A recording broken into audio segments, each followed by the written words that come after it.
Dizem que uma imagem vale mais do que 1000 palavras. Imagine então para quem já lançou 20 livros, todos eles ilustrados com imagens de cores, flores e sabores do Brasil.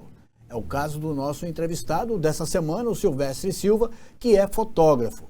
E é um fotógrafo especializado em coisas brasileiras, em assuntos brasileiros, as cores do nosso Brasil, as flores do nosso Brasil e principalmente os sabores tão regionais que esse Brasil, tão regionais, né, que esse Brasil tem, esse Brasil imenso.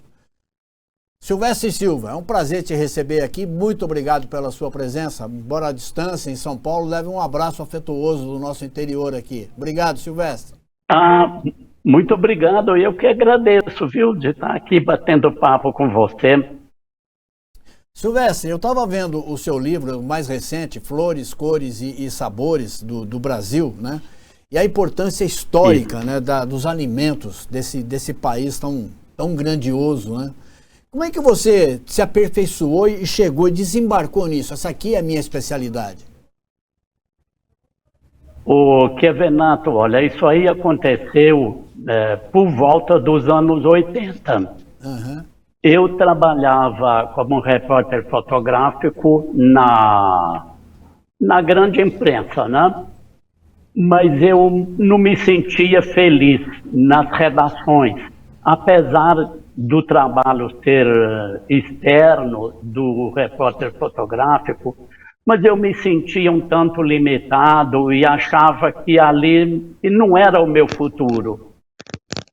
Então eu comecei a pesquisa botânica e imagine você, pensei logo em fazer um livro sobre as frutas raras do Brasil, nos anos 80, que não existia internet, Google, nada disso. Aí você calcula a dificuldade que foi o início dessa história, para conseguir encontrar nossas frutas raras por esse imenso Brasil que você acabou de falar e que nós conhecemos. Então, a minha pesquisa foi através da literatura, lendo Guimarães Rosa, o Grande Sertão Veredas, né? Os Sertões de Euclides da Cunha, Pedro Nava e muitos outros autores. Agora, a fruta, os dados sobre a nossa botânica era fácil encontrar no livro, bastava ler o livro todo, né? Uhum. Agora pense você sair para o Brasil afora procurando isso. Aí que era a grande dificuldade. Uhum. O meu apelo era através de pessoas idosas, que é a nossa referência máxima, né? Uhum. E através dos institutos de pesquisas, as Embrapas, o IAC e outras instituições pelo Brasil afora, para conseguir chegar às espécies. E foi fácil, Silvestre, para trocar essa visão factual do dia a dia? Você trabalhava, militava na grande imprensa, né? Uma visão mais factual, mais imediatista, por uma visão totalmente artística e cultural que você faz hoje? Olha, não foi fácil, não.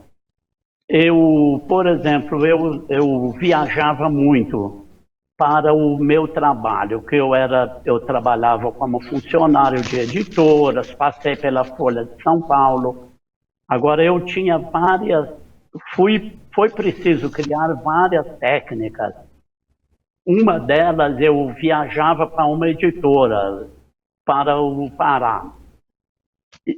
2, 3 dias eu fazia o trabalho que eu era obrigado a fazer, o combinado.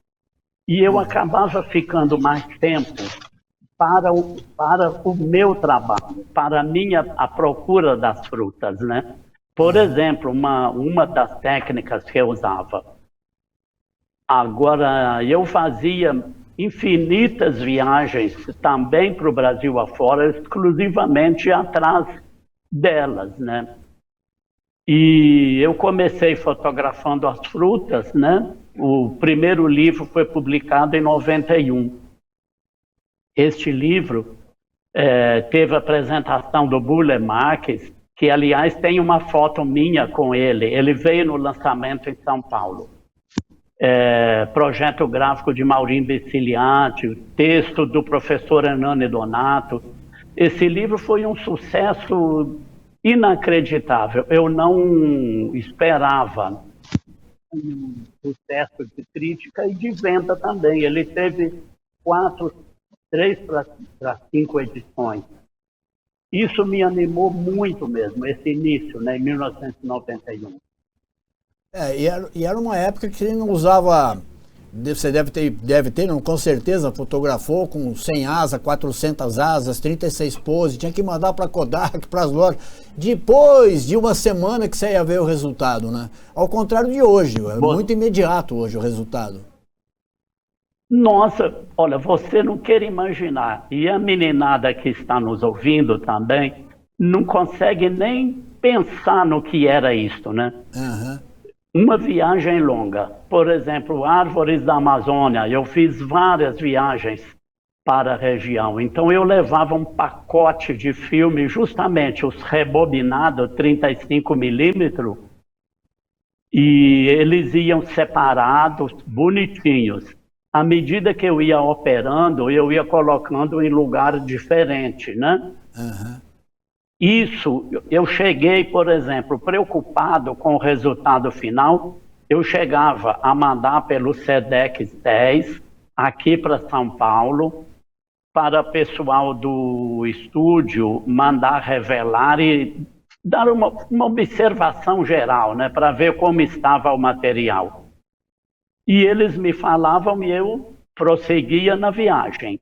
Uhum. Mas eram muitos problemas. Você tinha questão de...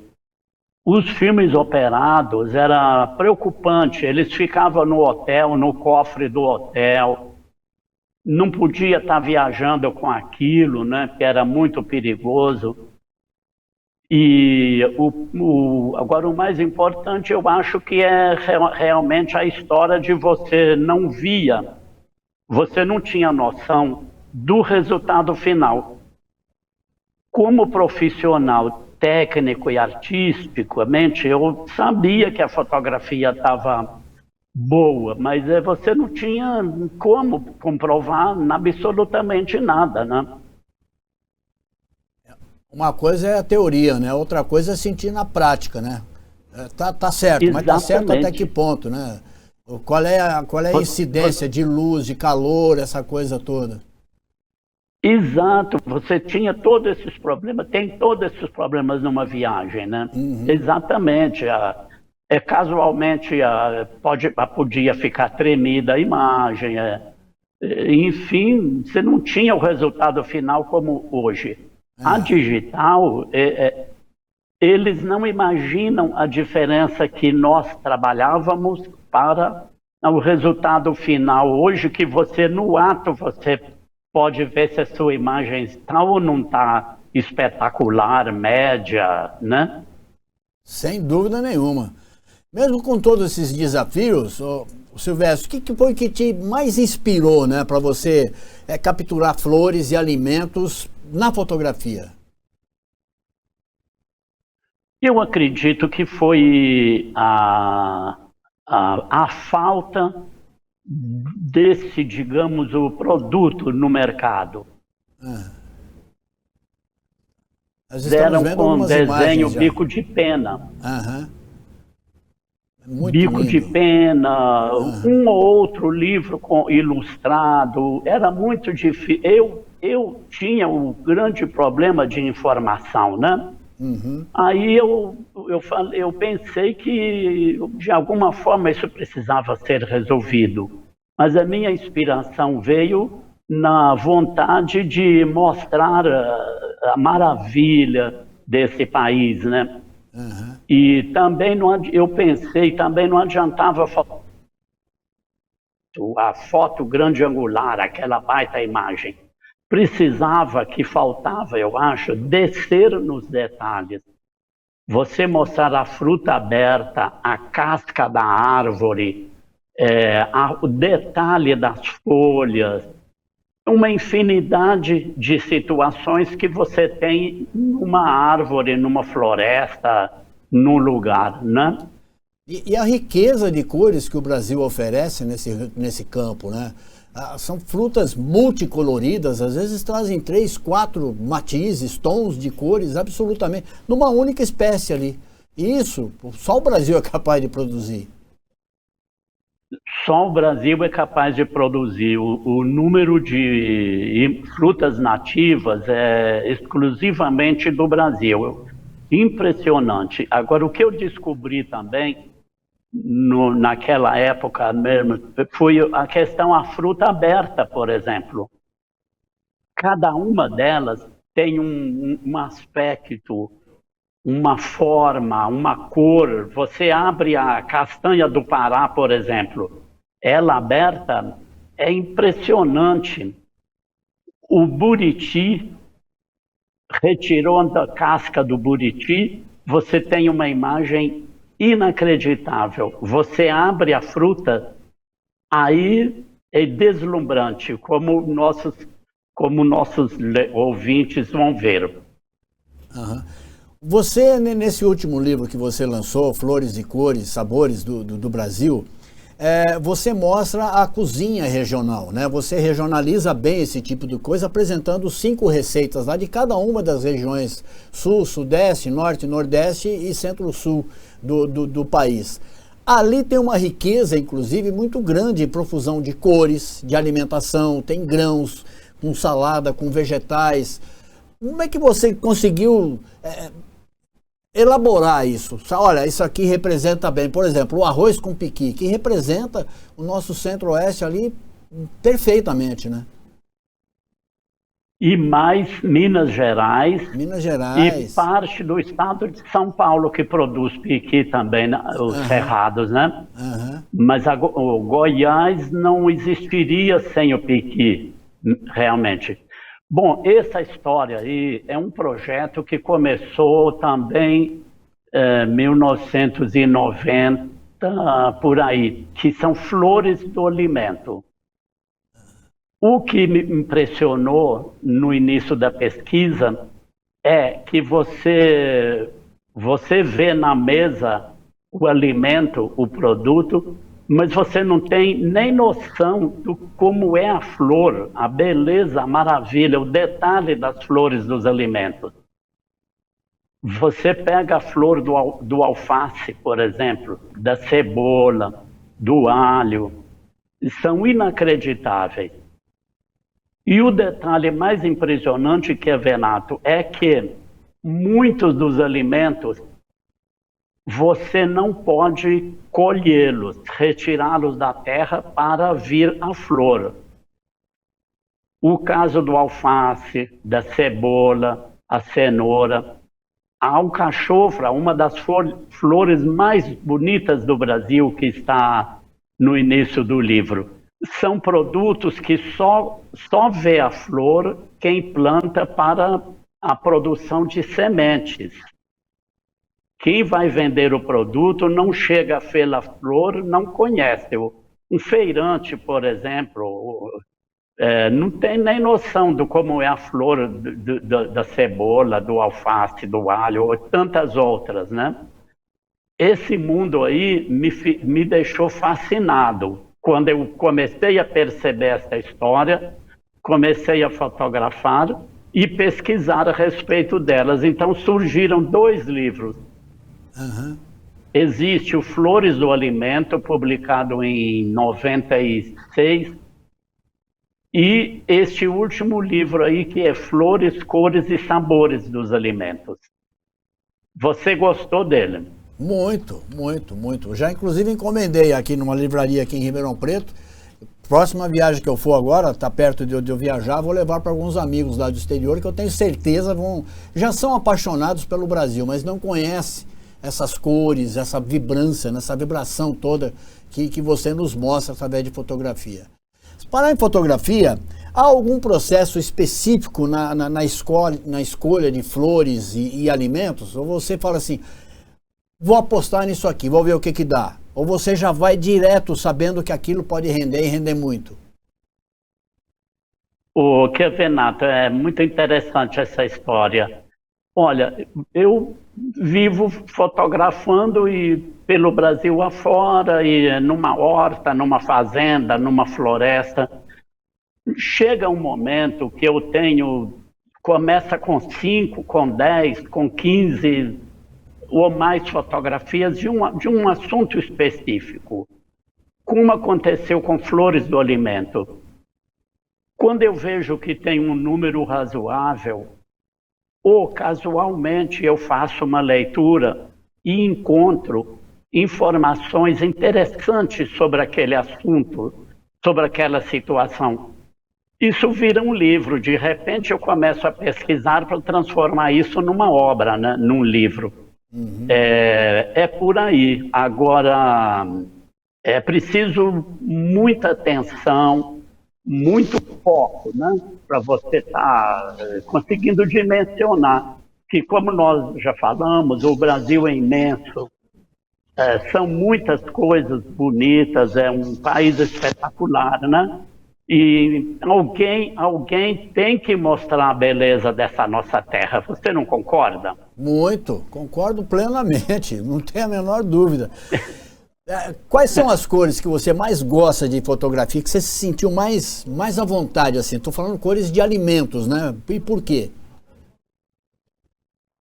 Olha, tem uns alimentos que nos fascinam, né? Por exemplo, o caju. O caju é impressionante, né? Você tem caju vermelho, mas vermelho em tons diferentes. Amarelo em tons diferentes.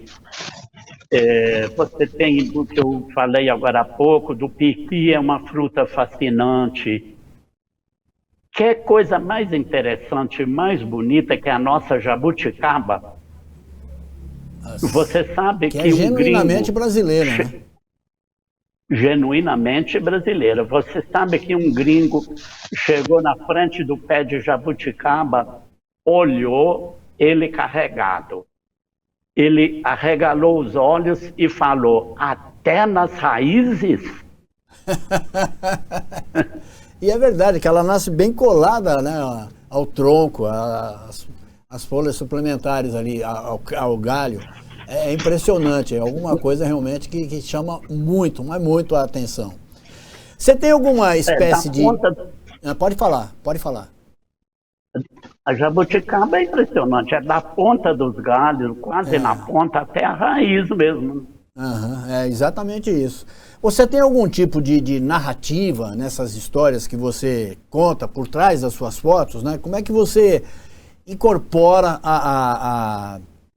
vamos colocar assim, a cultura brasileira nas imagens? Muito interessante. Isso aconteceu lá atrás, no início. Como eu disse a você, eu encontrava nossas frutas raras na leitura, de Guimarães Rosa especialmente, entre tantos outros. E eu fui desenvolvendo isso até os dias de hoje. Até hoje eu encontro novidades na nossa literatura, que é muito grande, é infinita, né? Então, um dos processos é através da literatura mesmo. E outra é através de pessoas idosas, que são eles são os nossos guias, né, do passado. E através também dos estudiosos, dos pesquisadores. Por exemplo, você tem aí pessoal da Embrapa, que é o Instituto de Pesquisa Fenômeno do Brasil. Eles estão pesquisando hoje o que nós vamos, que vai nos alimentar daqui a anos. Então, eu vou por esse caminho, sabe? Muito legal. Recentemente em Portugal, eu tinha comentado com um amigo meu, fotógrafo também, fotógrafo aqui no Brasil, inclusive. Eu queria fazer um livro e ele já começou, ele já muito mais esperto do que eu, começou já a gravar imagens, fazer fotografias. São portas, janelas e escadarias de Portugal. Né? São pelo menos 300 prédios que eu tinha listado, passei a relação para ele. E 300 prédios, Portugal é pequeno, né? Tamanho de Alagoas, de Sergipe talvez. É pequeno, é fácil de você se locomover lá. E cada prédio desse, histórico ou não histórico, esses prédios têm história e guardam essas histórias através das escadarias, que são lindas, né? Alguns corrimões são maravilhosos, verdadeiras obras de arte. E portas e janelas também. Apesar de mal conservados alguns, eles despertam, colocar a mão na história. Isso me encanta muito. E me encanta muito isso que você faz, né? De ir buscar lá no interior, no sertão do Brasil, no interior mesmo, quando a gente fala no interior, na parte mais agreste da cidade, sem dúvida. Para fazer esse tipo de coisa, tem equipamentos especiais que você, para fotografar flores e alimentos? Deixa eu te falar do que você acabou de me dizer. Essa história de portas e janelas é fascinante. Uma coisa que eu gosto muito é de fotografar as pessoas na frente daquela porta imensa, no contra-luz. É uma imagem linda. Uhum. E as portas e janelas realmente são fascinantes, né? E você emenda nisso as escadas, as escadarias, é melhor ainda, né? Mas você falou de equipamento. Olha, é preciso andar com o equipamento completo, sabe? Porque você não sabe quando, em que momento vai surgir uma imagem. Você ver uma imagem, às vezes muito longe, você precisa captar aquilo. Então precisa de teleobjetiva de longo alcance. Uhum. Porque eu não posso chegar lá no alto da árvore. Já aconteceu de subir em árvores, mas não é sempre, é perigoso, preciso tomar cuidado com a segurança. E outra, vai também da grande angular para você mostrar a árvore toda. Uhum. Às vezes não tem como você tomar distância, então essa distância tem que ser feita pelo equipamento. E outra coisa muito essencial, que é a lente macro, que é para você fazer o olho do dragão, né? Chegar no olho da cobra, sem aproximar dela, naturalmente. Uhum. Então, as frutas... Pode falar, pode completar. Abertas, né? Sim, as frutas abertas. Você tem que fazer geralmente com macro mesmo, não tem outro detalhe da folha. Uhum. Como é que você lida com a iluminação natural ao fotografar flores, alimentos? Ao fotografar ao ar livre não vai exigir, obviamente, de iluminação. Como é que você trabalha com isso? Tem horário específico, o sol do meio-dia, o sol já no poente, pela manhã, à noite, à tarde? Como é que você lida com isso? Muito interessante, viu, a sua observação. Para fazer a fotona, aquela fotona das palmeiras no pôr de sol ou no lusco-fusco, eu já cheguei a fazer meia dúzia de viagens para o mesmo lugar e eu estava em Belo Horizonte e descobri um cenário que ficava a 1 hora da cidade. E eu não achava o pôr de sol legal, não era aquilo que eu queria. Até que um dia eu acertei. No final do dia consegui fazer a foto que eu queria fazer. Mas eu, por exemplo, eu preciso usar de recursos, né? Papel branco para aumentar a luz, papel alumínio. Ando com um rolo de papel alumínio que você faz umas manobras com ele e ele leva a luz no detalhe, na folha, na fruta, onde você está querendo aproximar, né? Então, tem vários recursos. Agora, a questão do horário é muito importante, sim.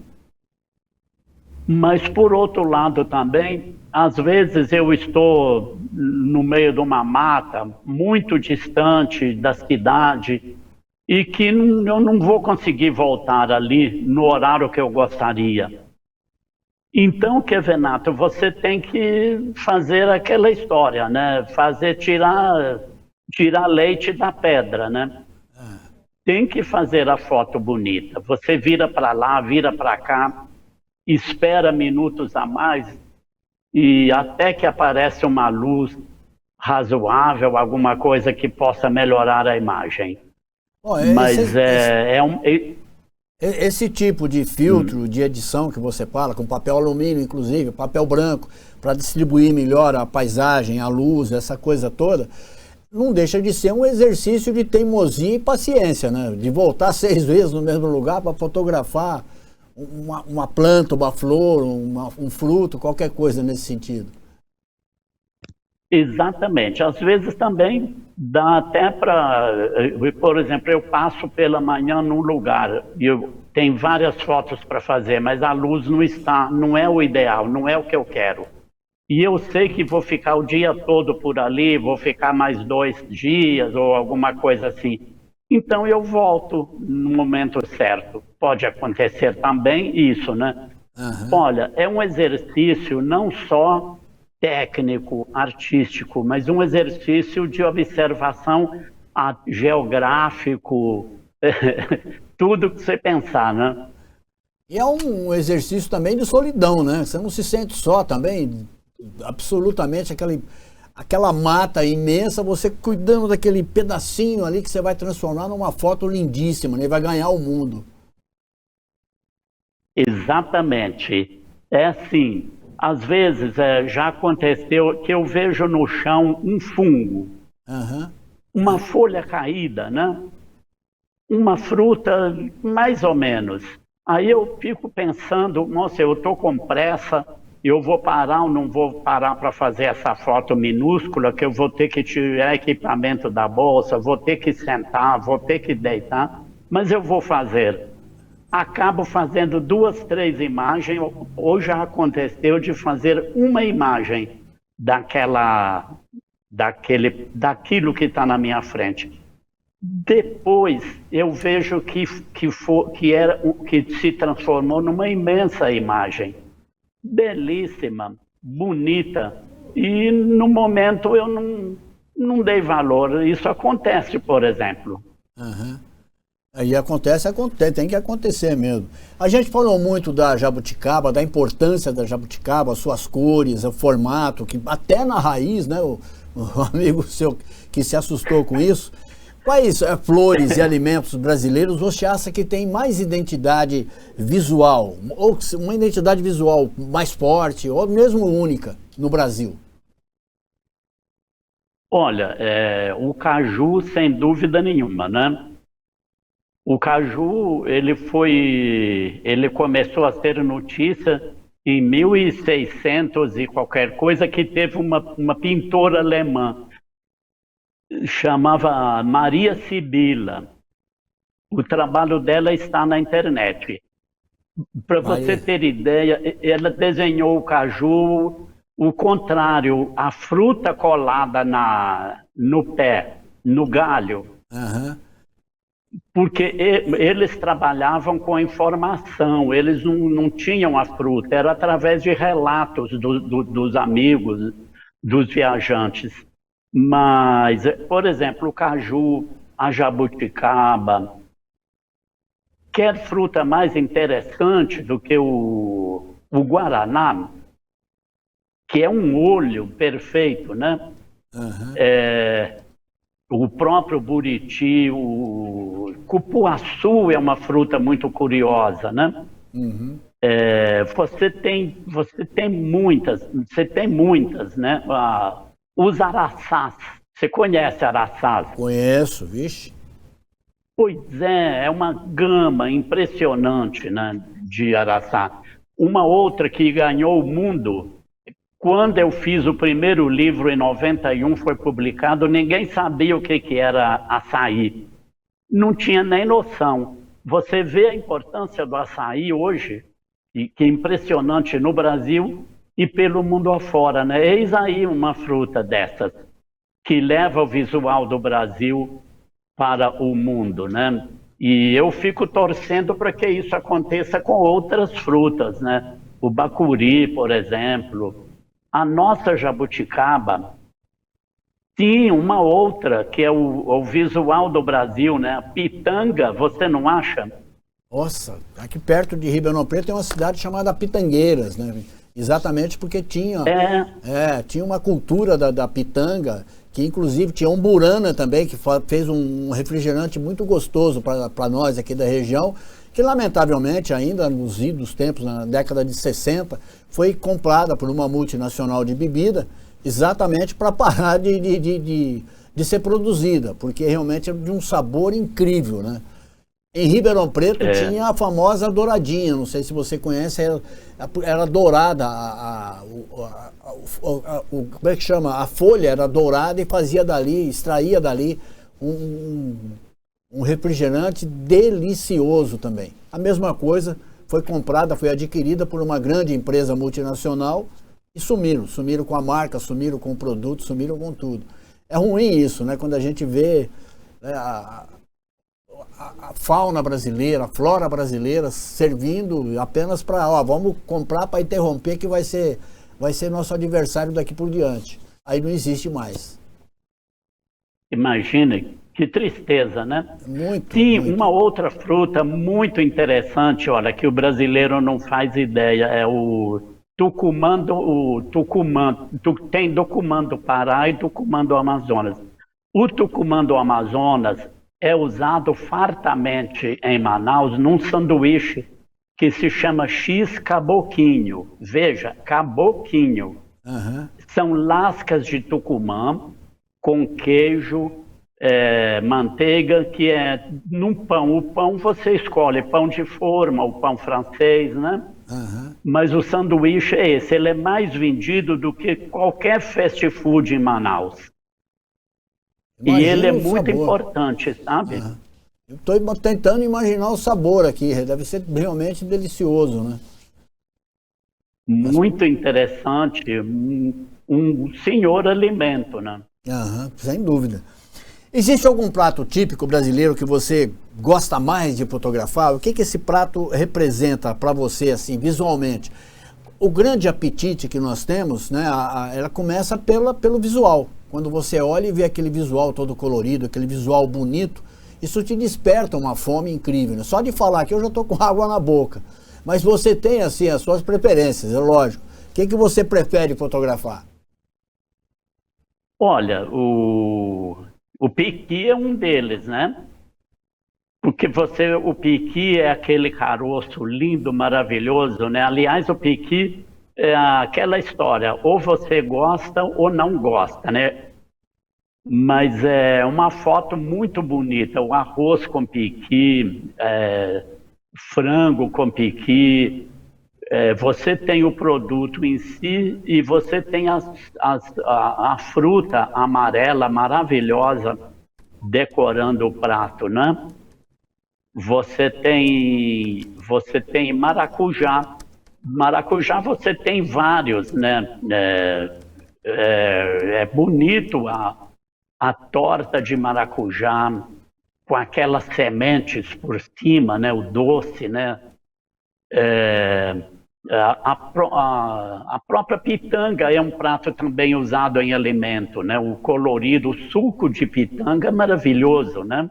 Eu gosto muito. Nas minhas andanças aí pelo Nordeste do Brasil, eu acabei chegando em Ubaitaba, uma cidade que fica bem próxima ali, fica entre Ilhéus e Barra Grande, né? Tem a Barra Grande, que é muito famosa ali, criaram até coisas de luxo, essa coisa toda. Mas tem Camamu, no meio disso tem Camamu, tem Ubaitaba, cidades baianas, né? Cidades de gente de pé no chão, que usa muito isso. O Heron Eu lancei inclusive um livro, A Casa de Heron, que a casa dele ficava situada em Ubaitaba, mas ele morava mais em Barra Grande, onde ele tinha uma casa de praia. E tinha lá um cajueiro, bem na porta, bem na entrada da casa dele. E esse cajueiro dava uns cajus amarelos, mas amarelos plenos, assim, como se fosse um pimentão mesmo. E ele descobriu isso, ele pegava uma injeção, enchia essa seringa de cachaça ou de vodka e dava uma injeção no caju. Se a injeção fosse de cachaça genuína brasileira ou de vodka importada, a coloração do caju mudava. O que era amarelo se transformava em vermelho para cachaça e no amarelo em tons alaranjados para vodka. Ele deixava ela no pé, ficava bastante quente. Quando estava suficientemente quente, ele retirava o caju e exprimia na mão para fazer batida. Olha que coisa, né? Onde foi a descoberta do Heron, que era um sujeito formidável, inventivo, sobre todos os lados. E você falou do caju, né? Às vezes a preferência de fotografar o caju, a beleza, a retratação que foi feita do caju por uma artista plástica alemã que, em vez de pendurar o caju, né, ligar ele à árvore pela semente, foi pelo rabo dele, né, pelo corpo dele. Mas o caju é fantasticamente maravilhoso. Agora, você imagina isso à beira-mar, você tomando uma caipirinha deliciosa ali, com o caju retirado do pé. É fantástico, é uma experiência... O Erlon é o cientista. O Erlon é o cientista das frutas, né? Espetacular o trabalho dele. Ele me ensinou a apreciar o piripiri, ou piripiri, que a gente fala aqui no sul, que é amargo, feito limão, mas é doce, quando adocicado com cachaça, com mel, essas coisas, é uma delícia. Bom, vamos seguir aqui. Muito bem. Como é que você acredita que as flores e alimentos podem falar com a gente? Podem refletir as diversas regiões do Brasil? As flores dos alimentos? Olha, porque as suas fotografias fazem com que elas falem, né? Exato. Olha, as flores dos alimentos, como eu te falei, elas são fascinantes, quer seja da fruticultura, das hortaliças, dos legumes, né? Elas são simplesmente belíssimas, né? Eu acho que você procurar as pessoas quando vão para interiores, que sempre, né? O brasileiro gosta muito de viajar, de andar por sítios, fazendas.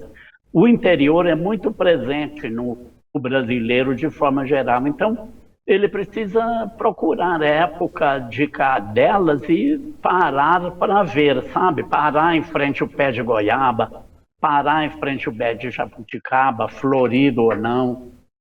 E os legumes são fascinantes. A flor da cebola, a flor da berinjela, do alho. Outra coisa, né, o coco. O coco não é brasileiro, ele é tido como praticamente sem pátria. Até hoje não foi dito exatamente a origem dele, mas o Brasil, sem dúvida nenhuma, todo o litoral brasileiro tem coqueiro, né? Fora os interiores, né? Então, é uma observação assim permanente, eu acho, sabe? Você parar para ver, né? E outra coisa, ver as abelhas trabalhando, né? As abelhas são polinizadoras da maior parte dos nossos alimentos. Da maior parte do que nos alimenta é um trabalho das abelhas, né? O trabalho delas para lá, para cá, sempre polinizando, né? Então, campo de girassol, que coisa mais bonita do campo de girassol, ou mesmo um girassol. Você parar para ver a flor do girassol, aquela auréola, aquela beleza, né? Tem muitas formas de você observar os alimentos através das flores, né?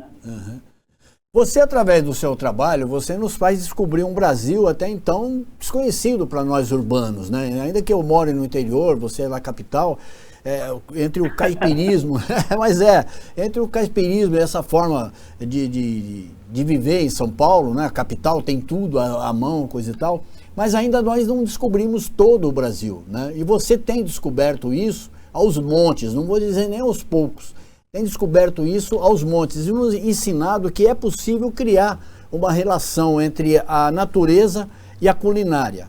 Falta muito para a gente ter uma visão global sobre tudo que tem no Brasil? Renato, muito importante. Eu acho que melhorou muito mesmo diante do que era.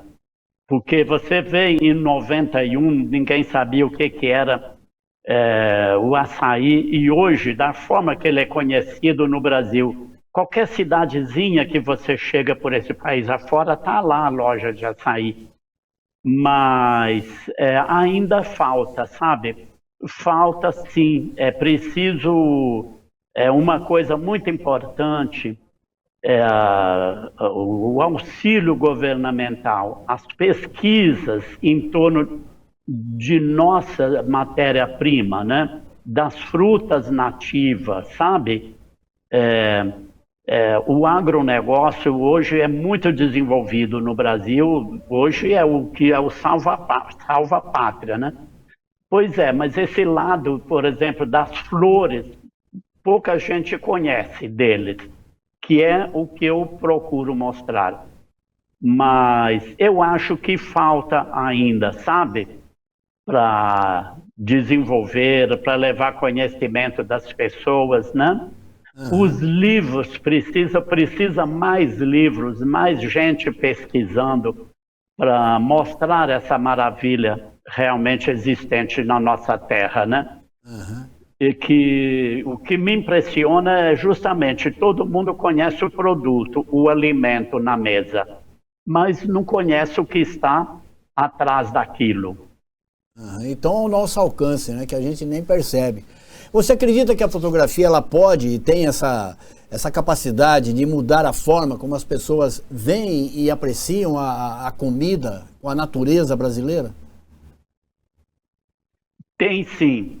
Por exemplo, a questão dos alimentos. Eu já fiz muitas palestras para adolescentes e pré-adolescente e adolescente sobre as flores dos alimentos, sabe?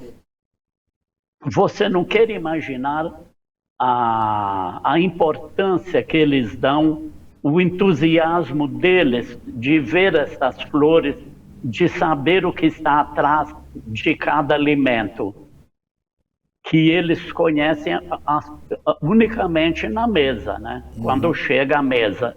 E eles têm muito interesse, e eu gosto muito de fazer isso, e ver o entusiasmo deles, e até de adultos também. Às vezes as professores ficam entusiasmados que eles também não têm essa informação, eles também não conhecem. O que precisa, eu acho que é isso, é disseminar o conhecimento, né? Compartilhar o conhecimento. Eu trabalho muito com essa ideia de compartilhamento, sabe? De chegar nos lugares e o que eu conheço, o que eu vejo, passar para os moradores, para os agricultores, por toda essa gente, né? Aliás, por falar em agricultores, eu agradeço muito os meus colaboradores, um número sem fim, desde o início, são os agricultores. Na região amazônica, os ribeirinhos, os caboclos do estado de São Paulo, de Minas Gerais, porque cada lugar que eu chego, eles me dão aula, né? Eu aprendo com eles por toda parte, né? Além dos pesquisadores cientistas também, né? Aprende e nos ensina, transmite. Você já chegou a fotografar por essa região aqui de Ribeirão Preto? Ribeirão Preto eu já cheguei, o agronegócio, né? A cana-de-açúcar, por exemplo, que ela domina por aí, né? A cana-de-açúcar. e outros produtos. Já fotografei, sim. Aliás, é uma região lindíssima, né? Grande produtora de agro, né? É muito forte, né, nesse aspecto. É capital do agronegócio, né? Então, vai ter agora a feira, a AgriShow, essa coisa toda aí. A gente estava falando A AgriShow. A gente estava falando de dificuldades. Você citou uma em específico. Poxa, eu vou ter que desmontar meu equipamento todo, remontar aqui, fazer um estúdio, né, ao ar livre, à luz natural, para fazer, às vezes, 2, 3 fotografias. Aqui, se eu fosse falar caipirada, eu ia falar 2, 3 chapas, né? Mas às vezes você chega a fazer uma só, né? Além disso, quais são os maiores desafios que você encontrou para fotografar e descobrir para nosso gosto, né? Flores ou alimentos. E como que você supera essas dificuldades? Muito difícil. Por exemplo, lá atrás, quando eu procurava uma fruta do Guimarães Rosa, chamava pera do campo, cabacinha do campo. Eu fui de carro para o Cerrado no mês de verão, e estava assim, o tempo mudando, sabe? Quando eu passei, justamente, demorou 2, 3 horas para encontrar a fruta. Uhum. Eis quando eu estou na frente dela, fiz o primeiro clique, sabe aquele, como diz no interior, pretejou o céu. Uhum. Estrada de terra para voltar, difícil, o carro não era 4x4, o que eu ia fazer? Eu rapidamente disparei a câmera, fiz meia dúzia de chapa e pé na tábua, né, embora.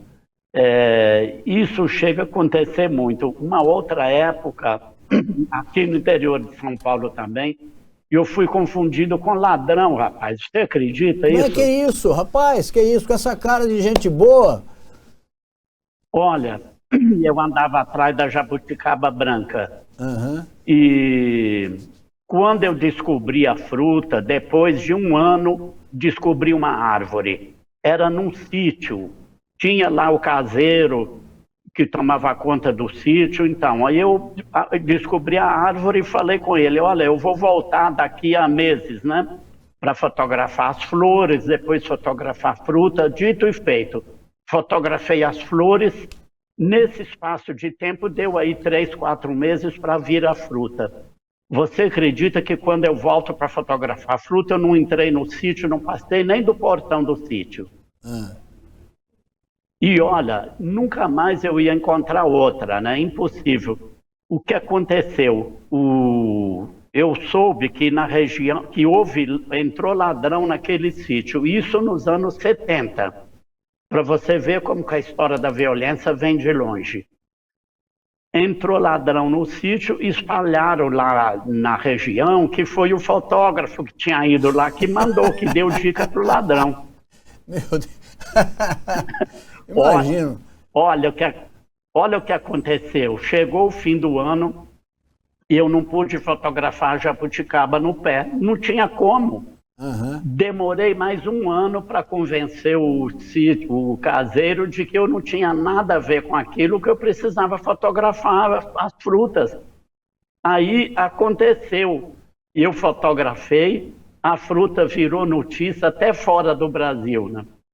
Uhum. E impressionante, até hoje eu frequento o sítio, até hoje eu faço fotos lá, tranquilamente. Olha o que aconteceu. Não te prenderam ainda, pelo menos. Está ótimo, né? Nós temos no Brasil a maior floresta tropical do mundo, que é a floresta amazônica, né? E lá tem milhares e milhares de espécies de flores, plantas, e são exclusivas da região lá. Você já acha que fotografou todas ou tem muito mais ainda pela frente? Olha, não, realmente, nós temos no Brasil esse espetáculo que é fascinante para todo mundo. Eu tenho um livro que são as 100 frutas da Amazônia brasileira. Você tem as frutas que são conhecidas apenas Manaus, Santarém, Belém. E a outra parte delas, a maioria conhecidas apenas pelos indígenas e pelos ribeirinhos, sabe? É um trabalho fascinante que eu fiz, por exemplo, mas falta bastante, falta muita coisa. Eu, como disse, vira e mexe, eu vejo notícia, vejo fotos de frutas que eu ainda não conheço da região. Uhum. A Amazônia, eu costumo dizer que é um mundo de surpresa, sabe, Renato? É um mundo de surpresa. Cada vez que você vai, cada mata que você entra, você vê uma situação diferente, né? Uhum. Uma outra que eu fiz lá também, que é notícia no mundo, é a maior folha do mundo que eu fotografei. Você já ouviu falar? Não. É a cocoloba. Cocoloba é uma árvore endêmica de 2 regiões amazônicas. Ela tem a maior folha do mundo. Já foi encontrada a folha com 2,40 metros de comprimento. Ô, louco. Essa folha está no Museu do INPA, em Manaus. E eu tinha também, eu era fascinado para conseguir encontrar essa árvore, até que foi 1995, e eu consegui me ver na frente dessa maravilha fenomenal mundial. E, para minha surpresa, foi em 95, quando foi 2019, quando foi feita a identificação da árvore pelos cientistas, os descobridores, os cientistas, eu participei juntamente com eles da identificação da árvore e acabei virando capa da revista que publicou para o mundo todo a identificação dela, a Ata Amazônica. Ai, que beleza. Olha ela aqui. Rapaz, grandinho, hein? A minha, eu embaixo da árvore aqui. Uhum. Essa é a cocoloba. A cocoloba. Muito bonito. Acabou nessa notícia. Uhum. Muito bonito, realmente. Depois você tem mais, eu vou mostrar mais fotos, depois eu mando para você. Manda que a gente vai colocar aqui. Você falou de que estava à procura da jabuticaba branca no sítio onde você quase foi preso. Eu vi numa das fotos que você fez, tem um anúncio lá, açaí branco. Tá no teu livro, tem uma foto, como se fosse um mercado, por exemplo, do Ver o Peso, né, de Belém, né? Você já encontrou esse açaí branco ou não? Ótima pergunta.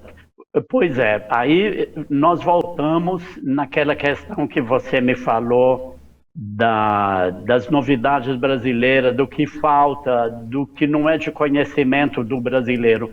Olha, rapaz, que coisa impressionante. Você tem no Pará, lógico, o açaí ele é considerado a fruta paraense, que é o açaí tradicional. Pois não é que existe lá esse açaí branco, que não é branco, ele é verde.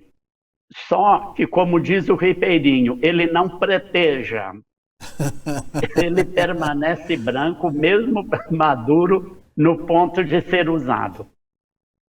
O que acontece, Renato? Este açaí, ele é um tipo entre safra. Ele aparece no mercado quando está escasso o açaí, porque o açaí lá, ele não produz o ano todo em grande quantidade. Então, na entre safra aparece o açaí branco, que é verde. Ele não é produzido em profusão, não tem em quantidade absoluta. Você encontra no Ver o Peso e nas beiras do Rio Guamá e outros lugares. Mas é um açaí procurado e usado pelos paraenses. Agora, você, para conhecer ele, para tomar o açaí, se alimentar, você precisa estar lá na época da safra dele, né? Uhum. Que os paraenses vão estar usando. Então, veja você a riqueza amazônica, o que falta de mostrar para o nosso Brasil todo, né? Com tudo isso, vou finalizar dizendo uma coisa: você deve ser um excelente experimentador de comida, né? Para descobrir tudo isso, você deve ter, junto com os ribeirinhos, com os indígenas, com os caboclos, né? Apreciado toda essa comida típica e diversa que tem no Brasil, de norte a sul, de leste a oeste, de todos os cantos. Você gosta mesmo de uma comida boa? Adoro, e muito, gosto muito. E estou sempre procurando aqui em casa com a minha esposa Andréia, estamos sempre fazendo alguma coisa diferente, né? Uhum. E à medida do possível eu costumo trazer essas frutas, esses produtos para a gente elaborar alguma coisa também, né? Porque isso faz parte, né, Renato? Oh, se faz parte. Eu sou um bom gourmet, eu gosto de comer bastante também. Quero te finalizar. Sem dúvida. Quero finalizar dizendo da minha alegria, do nosso contentamento de ter você aqui. Um fotógrafo tão qualificado como você, que tem lastros pelo mundo inteiro, plantando laços e plantando principalmente, fazendo com que o Brasil colorido, né, fique cada vez mais bonito e cada vez mais certeiro pelas suas lentes. Muito obrigado. Eu quero te convidar para vir em Ribeirão Preto, não só para tomar café, mas apreciar a nossa culinária, que por aqui é forte. Pega muito esse sul de Minas aqui, a comida mineira, que é de excelente qualidade. Já está marcado. Quando eu estiver por aí, vou falar com você, nós vamos tomar um café e vamos tratar dessa parte que é muito importante, viu? Com certeza. Além do café, eu te pago um chopp no Pinguim. Combinadíssimo. Tá bom? Opa! Nossa, maravilha, maravilha. Obrigado, olha, quero te agradecer muito, Silvestre. Aliás, você traz o Silvestre, já parece que é de propósito, né? Já vem no nome, né? Vou fotografar o que é Silvestre, realmente. Obrigado, Silvestre, grande abraço, tá? E até uma próxima. Muito obrigado, eu que agradeço. Foi um prazer, viu? Nessa manhã aqui com você, conversando aqui de São Paulo. Valeu, brigadão, grande abraço mesmo. E para você que nos acompanhou até agora também, o nosso muito obrigado, você que nos prestigiou com a audiência até o final. Eu acho que valeu a pena porque realmente o Silvestre Silva, fotógrafo, fala como pouca gente, como poucas pessoas entendidas de Brasil. E ele conhece muito de Brasil. Nós ficamos por aqui, mas prometemos voltar. Até lá, tchau.